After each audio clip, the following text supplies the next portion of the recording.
घराचे स्वप्न तुमचे, जबाबदारी आमची. Satelkar builders and developers Kankavli railway station लगत साकारत आहेत समर्थ साई रेसिडेन्सी. 6 मजली इमारत, पोद्दार इंटरनॅशनल स्कूल अगदी हाकेच्या अंतरावर. 1 BHK 2 BHK फ्लॅट उपलब्ध. बिल्डिंग लगतच डेव्हलपमेंट प्लॅन मधील 12 गुंठे राखीव खुले गार्डन क्षेत्र. सागवानी फ्रेमसह मुख्य दरवाजा, 24 तास पाणी, लिफ्ट, ग्रॅनाइट किचन ओटा, कन्सिल फिटिंग मॉड्युलर स्विच. संपर्क 9420 73 94 18 आणि 8605 74 10 30.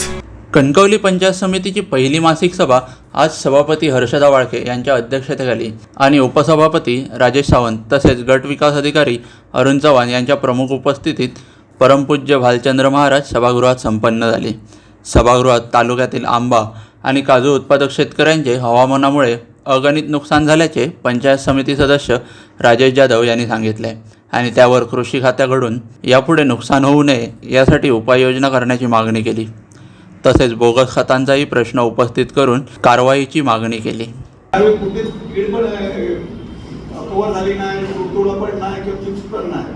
10% शेतकरी जमाला आहे. आपला कोकणातला शेतकरी फक्त देवावरती अवलंबून असतो. माझा देव सगळं चांगला करतो म्हणून. पण तुम्ही केव्हा चांगलं करणार अधिकारी लोक? कसं माझी औषधं आहेत ना, ही डुप्लिकेट आहे औषध. आणि शेतकरी आहे ना एकदम घरोघर कधी रडत नाही. कोकणातला शेतकरी आत्महत्या करत नाही. पण आता आत्महत्या करायला देशावरती होतं ते आपल्याकडे करावे. एका माणसाने 5-5, 7-7, 10-10 लाखाची औषधं मारली आणि हे औषधवाले लोक, दुकानवाले लोक गब्बर झाले. आपल्याकडचे पण धारचे आहेत आणि आमचे शेतकरी मेले त्याच्यामध्ये लाखो रुपयाची औषधं घेऊन.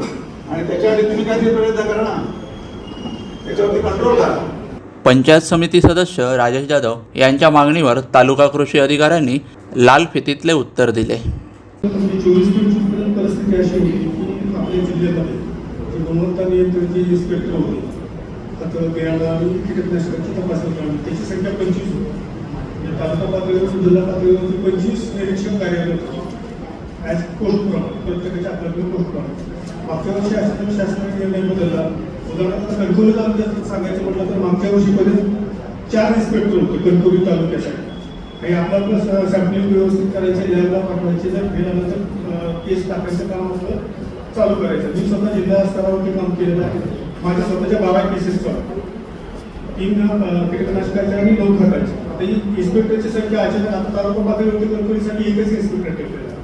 तर त्याला जिल्ह्यातल्या तालुक्यातल्या सगळ्या ह्याच्यामध्ये फिरणं थोडंसं कठीण जातं. दुसरा प्रश्न साहेबांनी आपल्याला म्हणला की डुप्लिकेट किंवा बोगस कीटकनाशक. डुप्लिकेट किंवा बोगस हा शब्द खताच्या कायद्यामध्ये किंवा इन्सेक्टिसाइडच्या कायद्यामध्ये नाही.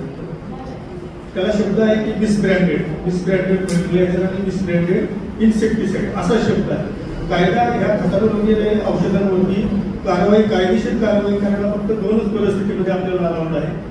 नंबर 1, आपण जे सॅम्पलिंग करतो खताची, बियाण्याची आणि कीटकनाशकाची जी सॅम्पल घेतो आपण तपासणीसाठी प्रत्येक दुकानात, ती आपण शासकीय प्रयोगशाळेमध्ये तपासणीसाठी पाठवतो.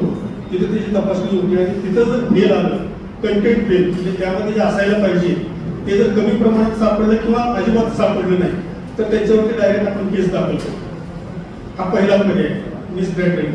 दुसरा कायदा असा सुचवतो की जे खताच्या कायद्यामध्ये जेवढी समाविष्ट खत आहेत, लिस्टेड खतं, अधिसूचित खतं, त्यांचंच फक्त सॅम्पलिंग करता येते. हा जो आपल्याला फक्त त्यांचंच.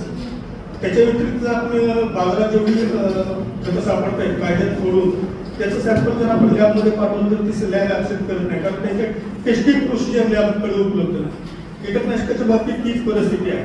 आज आपण किती जरी डुप्लिकेट किंवा बोगस कीटकनाशक असलेले आपण म्हणत असलो आणि ती वस्तुस्थिती जरी असली तरी ज्यावेळेस आपण त्याचं सॅम्पलिंग करू आणि प्रयोगशाळेत पाठवू त्यावेळेस ती प्रयोगशाळा ते ॲक्सेप्ट करणार नाही, कारण त्याची तपासणीची पद्धतच आपण केंद्र शासनानं निर्धारित करून दिलेली नाही. हे दोन्ही कायदे जे आहेत ते केंद्र शासनाचे आहेत. राज्य शासन त्यामध्ये काही करू शकत नाही. जर केंद्र शासनाने यामध्ये अशी तरतूद केली आणि मागच्या 4-5 वर्षापासून अशी चर्चा चालू होती, ड्राफ्ट पण तयार झालेला होता की बाजारात आज सध्या जेवढी खतं, अदर दॅन नोटिफाईड खतं, अधिसूचित खतं आणि कीटकनाशकाच्या व्यतिरिक्त जी बाजारामध्ये आहे त्याची लिस्ट करून केंद्र शासनाने ती प्रोसिजर पण चालू केलेली होती की ती सगळी खतं आणि सगळी कीटकनाशके या दोन्ही कायद्यांमध्ये समावेश करावी.